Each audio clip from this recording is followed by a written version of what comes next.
Nasubukan niyo na ba yung ganitong luto sa chicken? Masarap na, matipid pa, at napakalasa. Siguradong magugustuhan niyo to. At guys ha, super dali lang lutuin. Kaya tara, umpisa na natin. Gumagamit tayo dito ng balon-balunan or chicken gizzard.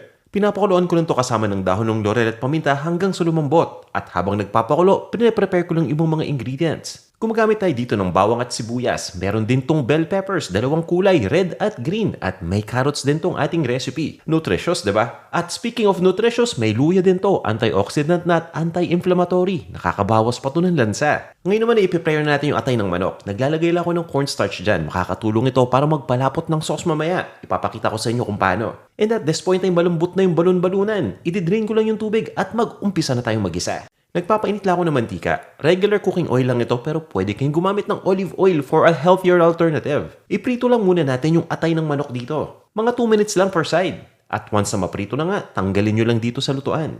Itabi lang natin yan. At igisa na natin dito yung sibuyas. Ituloy mo lang yung paggisa ng mga 30 seconds at ilagay mo na yung bawang. Naka-high heat setting tayo palagi dito After mga 30 to 35 seconds, nilalagay ko na yung luya dito at itinutuloy ko ang pag-isa ng mga 1 minute or until lumambot na ng husto yung sibuyas. Sabay lagay na nga ng chicken gizzard na napalambot natin. Naglalagay din ako dito ng puso ng manok. Basta ang importante na hugasan natin itong mabuti. At ginigisa ko pa yun ng mga 2 minutes. Sabay lagay na ng oyster sauce. Ituloy mo lang ang pagluto ng mga 1.5 minutes pa. At ilagay mo na dito yung lemon lime soda. Ito yung clear soft drinks. Bahala ka na sa brand Hinaan mo lang nga po ito the lowest setting at isimmer lang natin ito for about 10 to 12 minutes. At naglalagay ako dito ng Maggi Magic Chicken Cube para maging buong-buo yung lasa ng chicken dito sa ating nilulutong ulam. Pagkalagay, haluin mo lang ito sandali at ituloy lang natin ang pagluto for another 5 minutes.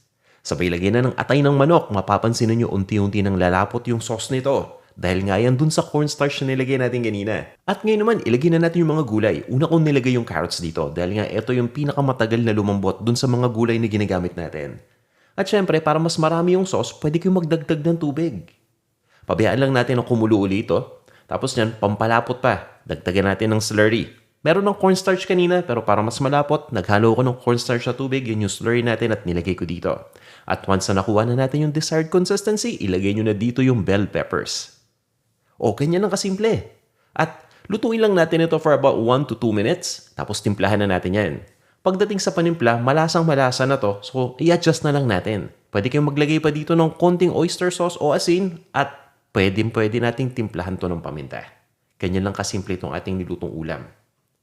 Meron pa ba kayong mga ibang ingredient na pwedeng idagdag dito? Pa-comment naman. O guys, ready na to. Ito na yung ating chicken gizzard and liver in oyster sauce. Tara, kain tayo.